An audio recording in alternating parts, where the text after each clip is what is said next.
Este episódio é baseado no caderno de estudos elaborado pelo professor Dr. Marcelo Lessa, idealizador e mentor do projeto ENAC Turbo. Hoje vamos mergulhar no caderno 14, cujo tema central é o tabelionato de notas, cópias autenticadas. Olá! É uma honra estar aqui hoje. Que satisfação iniciar mais uma de nossas análises profundas. Hoje temos uma missão extremamente estratégica. Nós vamos destrinchar um tema que, à primeira vista, parece fazer parte da rotina mais banal de qualquer pessoa. A famosa cópia autenticada. Isso, a famosa cópia autenticada. Afinal, quem nunca precisou ir a um cartório com um documento original e uma cópia, né? Pois é, todo mundo. Mas por trás desse ato aparentemente simples, esconde-se um arcabouço jurídico muito denso. É uma estrutura cheia de minúcias normativas que são frequentemente utilizadas pelas bancas para, confundir candidatos nas provas de concursos de altíssimo nível. Exatamente. E é uma satisfação imensa guiar essa jornada de conhecimento. O que chama muito a atenção neste tema é que a simplicidade do dia a dia no balcão do cartório camufla a imensa responsabilidade depositada nas mãos do delegatário. Uhum. Nosso objetivo hoje, ao analisar o material detalhado do professor Lessa, é garantir que quem nos ouve consiga extrair a essência dessa teoria. Queremos que nossos ouvintes compreendam não apenas a regra fria da lei para gabaritar as questões, mas o espírito da segurança jurídica, sabe? Aquele princípio que fundamenta cada um desses detalhes normativos. Com certeza. Essa compreensão do contexto é fundamental para não cair em pegadinhas. Então, vamos aprofundar nessa questão desde os conceitos mais basilares. Para quem está se preparando para provas de alta performance, a base teórica precisa ser inabalável. Sem dúvida. O que realmente acontece do ponto de vista estritamente jurídico quando o tabelião bate aquele carimbo e assina uma cópia? Existe uma espécie de lenda urbana que muitos candidatos levam para a prova, de que a cópia autenticada se torna um documento novo. Essa é uma confusão conceitual muito frequente, né? E as bancas examinadoras sabem exatamente como explorar isso nas alternativas. A autenticação de cópia não cria, em hipótese alguma, um documento novo. Não cria. Perfeito. O que ocorre ali é uma atestação de conformidade.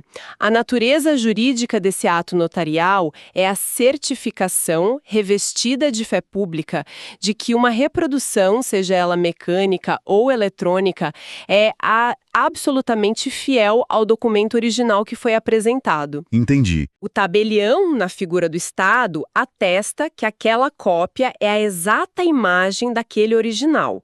É, na verdade, a materialização da confiança. O Estado empresta sua credibilidade a um pedaço de papel reproduzido. E essa credibilidade tem um fundamento legal muito claro no nosso ordenamento, certo? Certo. O Código Civil traz diretrizes bem específicas sobre o peso dessa reprodução. Sim, traz sim. Se analisarmos o sistema jurídico como um todo, caímos diretamente no artigo 223 do Código Civil. Esse dispositivo estabelece que a cópia fotográfica de documento, quando conferida por tabelião de notas, valerá como prova de declaração da vontade. Ou seja, ela tem força probante. Exato, tem força probante. No entanto, o próprio legislador fez questão de incluir uma ressalva vital. Se houver impugnação da autenticidade dessa cópia pela parte contrária em um processo, por exemplo, o documento original deverá ser exibido. Isso é crucial para quem estuda lembrar. Muito crucial. Além disso, é imprescindível ter em mente a regra de competência. A competência para esse ato é exclusiva do tabelião de notas, conforme preceitua o artigo 7º, inciso V da Lei 8.993, de 1994, que é a Lei dos Cartórios. A famosa Lei dos Notários e Registradores. Essa mesma. E veja bem, oficiais de registro civil das pessoas naturais ou de registro de imóveis não possuem essa atribuição inerente de autenticar cópias para terceiros como um ato isolado. Isso é uma exclusividade do tabelionato de notas. Essa exclusividade reforça muito a especialidade do tabelião. E isso nos leva a um ponto central da atuação notarial. Para que o tabelião declare essa conformidade com toda essa força probante, existe uma regra inegociável, regida pelo princípio da cautelaridade. A regra de ouro. Isso. Pelo que o professor Lessa enfatiza bastante no caderno 14, a apresentação do documento original é o ponto de partida de tudo.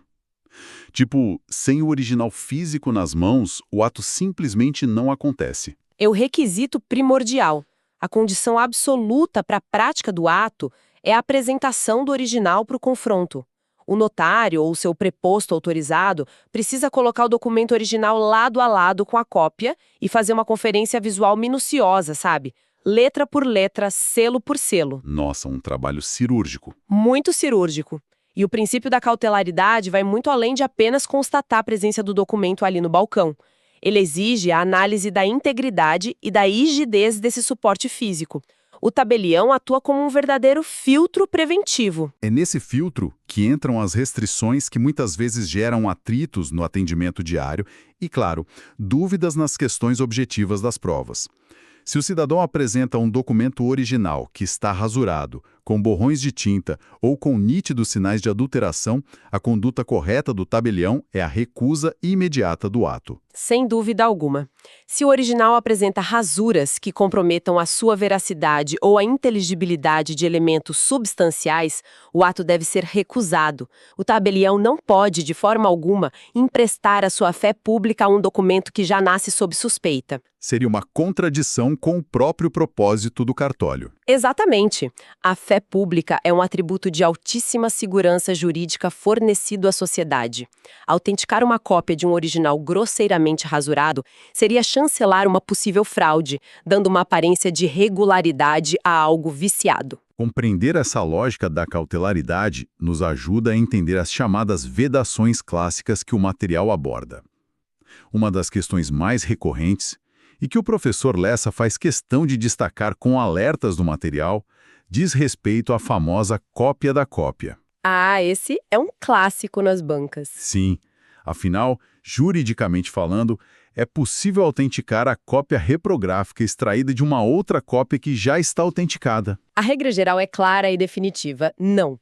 É expressamente vedada a autenticação de cópia extraída de outra cópia, mesmo que esta última já contenha o selo de autenticação de um cartório. Mesmo com o selo de outro cartório? Mesmo com selo. E existe um motivo lógico e técnico para isso, baseado na segurança documental. A cada nova reprodução, ocorre uma inevitável degradação da imagem, uma perda de nitidez. Verdade, a imagem vai borrando. Vai borrando, mas o fator principal é a quebra da cadeia de autenticidade.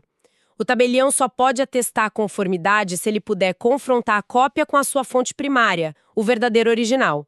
Conferir uma cópia com outra cópia é um risco que o sistema notarial não permite. O risco de atestar uma fraude em cascata seria gigante. E como o direito é feito de regras e exceções, o material pontua uma exceção bem específica para essa vedação, não é? Sim, a exceção ocorre quando o documento apresentado, embora seja tecnicamente uma reprodução ou uma cópia emitida por um órgão, já nasce com valor jurídico de original por força de lei. Por exemplo? O exemplo mais didático para quem nos ouve é a certidão de registro de imóveis ou uma certidão de casamento.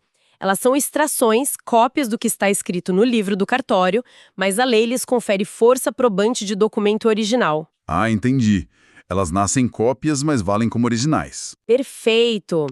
Nesses casos estritos, pode-se tirar uma cópia dessa certidão e autenticá-la no tabelionato de notas.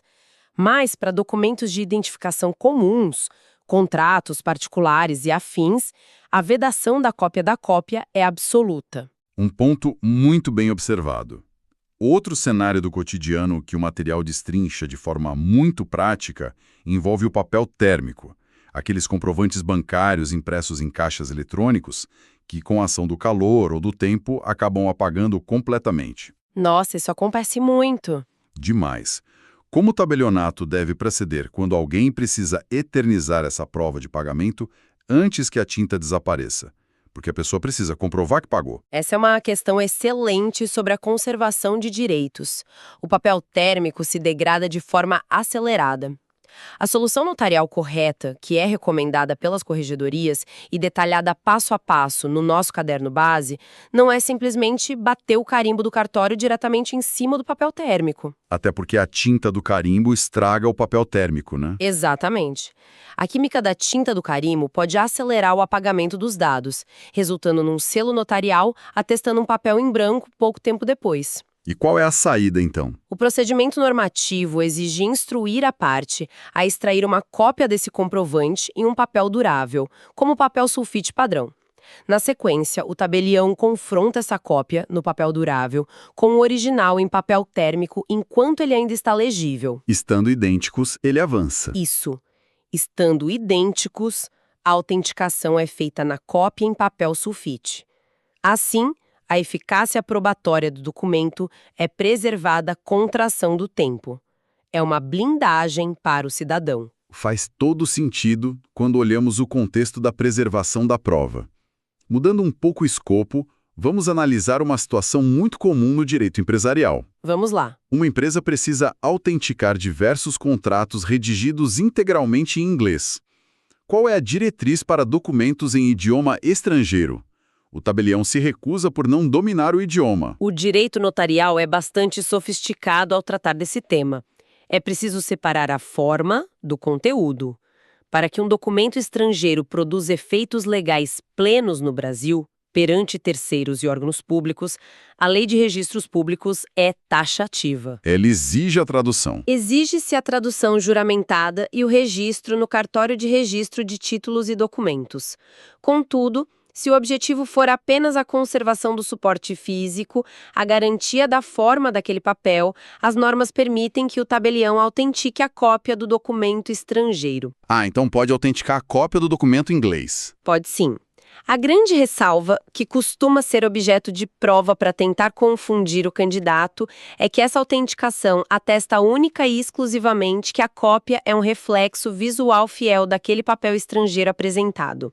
A eficácia jurídica do conteúdo escrito ali continuará condicionada à devida tradução e ao registro oficial. Perfeito. Uma separação clara entre o suporte visual e a eficácia jurídica. Vamos avançar agora para um dos tópicos mais transformadores da atividade notarial contemporânea: a revolução digital nos cartórios. Esse tema é apaixonante e despenca em provas. Demais! Esse movimento foi consolidado pelo provimento 100 de 2020 do CNJ, que hoje integra o Código Nacional de Normas, instituindo a CNAD, a Central Notarial de Autenticação Digital. Como a tecnologia redimensionou o ato de autenticar. A CNAD representou um marco porque estabeleceu uma ponte segura entre o mundo físico e o ambiente digital. Ela conferiu a mesma segurança jurídica, a mesma fé pública tradicional do papel aos arquivos eletrônicos. É uma inovação gigantesca. Sem precedentes. Para quem estuda para provas de cartório, é absolutamente crucial dominar as duas operações fundamentais viabilizadas por essa central: a materialização e a desmaterialização. Vamos detalhar cada uma delas para que esses conceitos fiquem cristalinos. Eles parecem um trava-língua às vezes. Começando pela materialização. Como ela funciona na prática? Na materialização, o documento tem o seu nascimento no mundo eletrônico. Pense em um contrato de prestação de serviços que foi assinado utilizando os certificados digitais no padrão ICP Brasil. Ele existe apenas como um arquivo no computador. Não tenha papel na jogada ainda. Não tem. A materialização é justamente o ato de dar uma representação física a esse documento digital. A pessoa encaminha esse arquivo ao tabelião, o notário não vai simplesmente imprimir o documento de forma comum. Ele usa uma ferramenta própria, imagino. Isso. Ele utilizará um sistema validador oficial para testar a rigidez matemática das assinaturas digitais e garantir que o arquivo não sofreu nenhuma alteração desde a assinatura. Após essa validação rigorosa, ele imprime o conteúdo. E aí ele chancela esse papel. Exato. Nesse papel impresso, ele lavra uma certificação declarando que aquele papel confere com o documento original eletrônico que foi devidamente validado. Ou seja, o arquivo digital ganhou um corpo físico. Ele foi materializado em um papel com fé pública. É um processo de tangibilização muito seguro. E a operação inversa? A desmaterialização segue qual rito? A desmaterialização é o caminho oposto. Nela, o cidadão comparece ao cartório portando o documento original físico, assinado à caneta, no formato tradicional de papel. O documento clássico. O clássico. O tabelião recebe esse papel, realiza toda a qualificação notarial para testar sua integridade, ver se não tem rasuras, e então procede à digitalização do documento em equipamentos de alta resolução do próprio cartório. E o que ele faz com esse PDF gerado? O arquivo PDF resultante dessa digitalização é assinado digitalmente pelo próprio tabelião com o seu certificado ICP Brasil e submetido à SENAD. O sistema gera um código de segurança chamado hash, que funciona essencialmente como uma impressão digital matemática única e exclusiva daquele arquivo. Impressionante. O documento de papel foi desmaterializado, transformando-se em um arquivo digital imutável, dotado de fé pública que pode ser enviado por e-mail ou inserido em processos judiciais com força de original. Essa explicação resolve muitas dúvidas e, para amarrar toda essa primeira parte teórica, antes de entrarmos nas pegadinhas das bancas, vamos fazer uma recapitulação rápida. Um verdadeiro sprint dos pontos centrais abordados no fichamento estratégico do caderno do professor Lessa. Excelente ideia. Repetição é a chave da fixação. É uma forma de consolidar essas informações para a hora da prova. Peço atenção total de quem nos ouve agora, começando pela competência, que, como vimos, não admite dúvidas. Exato. Se a prova questionar, a competência para autenticação de cópias é exclusiva do tabelião de notas, com base no artigo 7º, inciso V, da Lei 8.935 de 94. E a natureza jurídica? A natureza jurídica é sempre a atestação de fidelidade amparada pela fé pública. E sobre o valor probante e os requisitos iniciais? Os pontos de atenção são igualmente claros, certo? Sim. O valor probante garantido pelo artigo 223 do Código Civil equipara a cópia original para fins de prova, mas sempre com a ressalva de que, havendo impugnação, o original deve ser apresentado. E isso nos leva de volta ao requisito primordial para a prática do ato no balcão. Que é a exibição física do documento original para confronto direto. Perfeito. E não custa reforçar a regra sobre a cópia da cópia e os conceitos digitais. A vedação, a cópia da cópia, é regra matriz, excepcionada apenas para documentos que já nascem com força de original, como as certidões públicas. E no âmbito digital? Consolidamos que a desmaterialização transforma o físico em digital, com geração de PDF assinado via SENAD. A materialização faz o inverso, transformando o documento eletrônico validado em papel autenticado. E a SENAD é justamente essa Central Notarial de Autenticação Digital, o módulo específico dentro do e-notariado. Exatamente isso. Um ponto que costuma gerar muita dúvida nas provas é sobre a validade temporal dessa autenticação. O material do professor Lessa é taxativo sobre isso. De fato, a autenticação em si, o ato notarial atestando a conformidade, não possui prazo de validade. Não vence. Não vence. O que pode eventualmente vencer é o conteúdo jurídico do próprio documento original, caso ele tenha um prazo de vigência estipulado. Mas o carimbo e o selo do cartório são atos perenes. Uma síntese excelente. Agora, a teoria compreendida dessa forma faz todo sentido. Mas sabemos que bancas como a Fundação Getúlio Vargas não cobram o texto frio da lei de forma isolada. Jamais! Eles gostam de contar histórias. Exato. Elas constroem casos práticos e narrativas complexas para testar se o candidato domina os limites dessas normas. O material do projeto ENAC Turbo mapeou de forma muito cirúrgica essas armadilhas, como a FGV costuma elaborar essas questões na prática. A metodologia de bancas de alto nível é testar a aplicação do direito em cenários limítrofes. Elas criam historinhas onde pequenos detalhes mudam completamente a solução jurídica.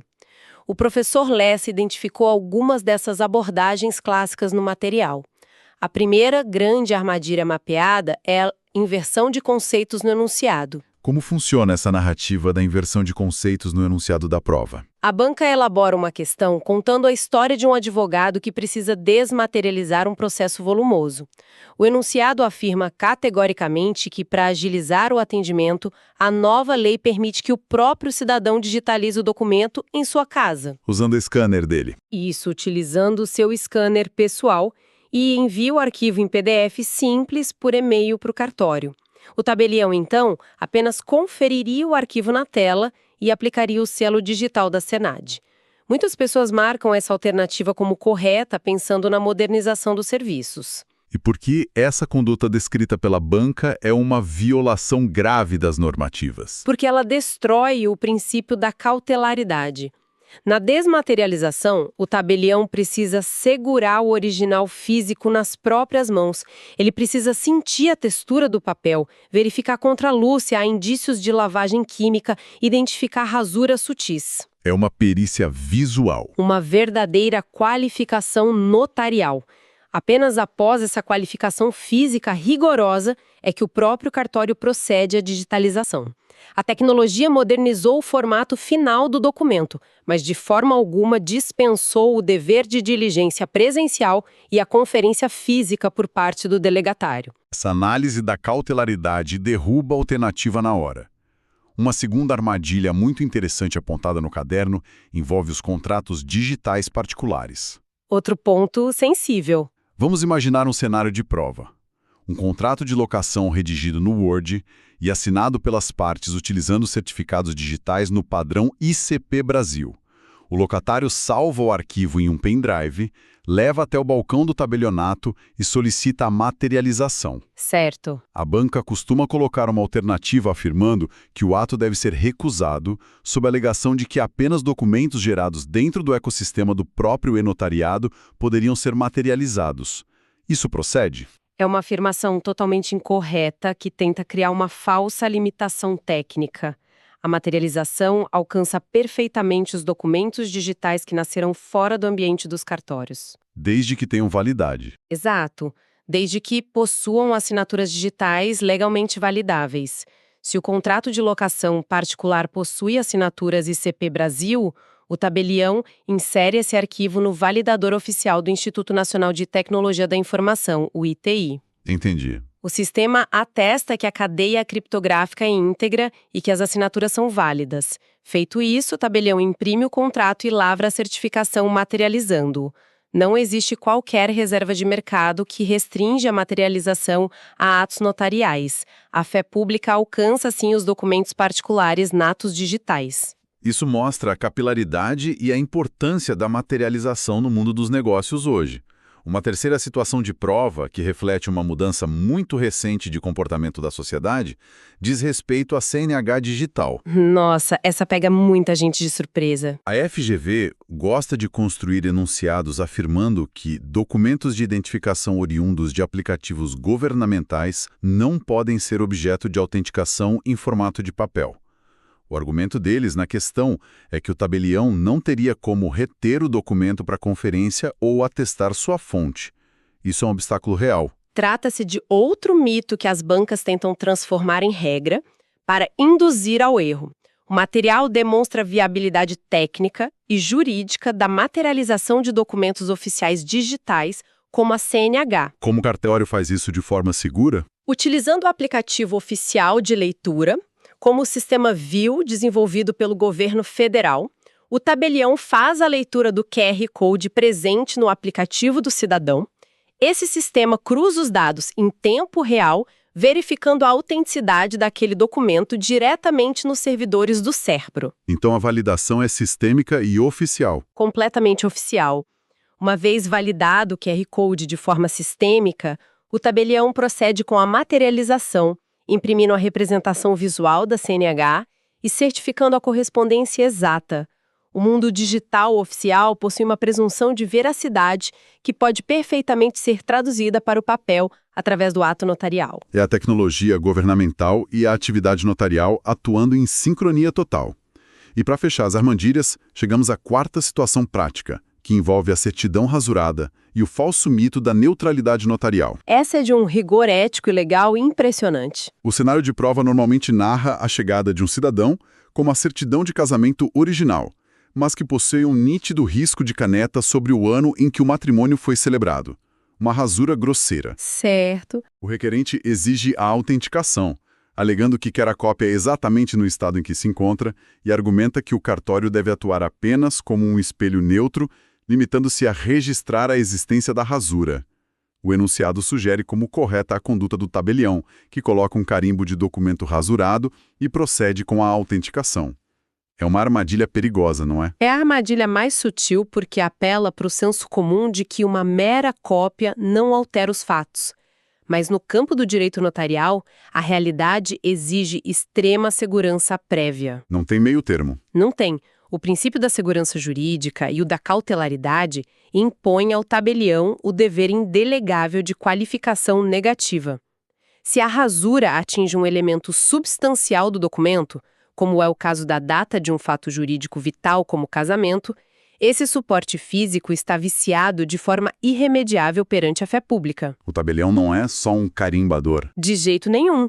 O tabelião não é um mero carimbador mecânico. Ele exerce a função de um filtro de legalidade. Autenticar uma cópia com uma rasura que compromete dados essenciais seria, na prática, fornecer uma chancela de regularidade a um documento que possui altíssimo potencial de ter sido adulterado. Seria ser conivente. Exatamente. A conduta exigida pelo ordenamento não é a anotação da rasura, mas a recusa cabal da prática do ato, orientando o usuário a solicitar uma segunda via rígida no registro civil competente. Compreender o papel do tabelião como esse guardião preventivo da segurança jurídica muda toda a perspectiva do estudo, né? Estamos chegando ao fim de mais uma jornada de análise profunda. Passou muito rápido. Passou voando. Para fixarmos bem o conteúdo desse manancial de informações do Caderno 14, vamos repassar os conceitos cruciais. As palavras-chave que devem estar consolidadas para o sucesso nas provas são cautelaridade, a exigência absoluta de apresentação do documento original físico, a vedação severa e, como regra geral, a cópia de cópia. Isso. A importância da SENAD, o processo de materialização trazendo do digital para o papel e a desmaterialização, que leva o papel físico para o ambiente digital seguro. Uma excelente sumarização. E para concluirmos nossa reflexão de hoje, eu gostaria de destacar um pensamento muito inspirador que consta no encerramento do material do projeto ENAC Turbo. Por favor. O professor Lessa teve a sensibilidade de fechar o caderno citando o Evangelho de Lucas, capítulo 16, versículo 10, que afirma: "Aquele que é fiel no pouco, também é fiel no muito." Uma passagem belíssima. Cópia é frequentemente encarada como um ato corriqueiro, rápido, quase invisível no volume de trabalho de um cartório. Contudo, ela representa a essência mais pura da fé pública. É a base de tudo. É a base. A fidelidade rigorosa do tabelião nessa pequena e detalhada conferência visual, recusando o documento rasurado e zelando por cada requisito legal, é o que constrói a barreira de proteção da sociedade contra fraudes imensas. Ao garantir a segurança no pouco de uma cópia em papel, o sistema notarial ergue a segurança jurídica de todo o país. Uma visão transformadora. É um lembrete vívido para todos que enfrentam as provas de que o domínio dos pequenos detalhes e das minúcias da lei é o que alicerça as grandes aprovações. É uma perspectiva que valoriza imensamente a dedicação aos estudos. Eu sou muito grato por essa reflexão e fica aqui o nosso agradecimento a todos os futuros tabeliões e registradores que dedicaram seu tempo a esta imersão de conhecimento. Nós agradecemos a companhia e o foco de cada um. Gostaríamos muito de saber sobre qual tópico específico do edital a nossa audiência gostaria que fosse a próxima análise profunda. Deixem sugestões nos comentários, pois o objetivo é direcionar o foco para as reais necessidades de quem está nesta preparação intensa. Isso mesmo. A participação de quem nos ouve é fundamental. Podcast produzido a partir do conteúdo do projeto ENAC Turbo, sob autoria e orientação do professor doutor Marcelo Lessa. Se esse conteúdo te ajudou, não esqueça de se inscrever no canal e ativar o sininho das notificações. Assim, o YouTube te avisa imediatamente assim que o próximo resumo for liberado. Até a próxima!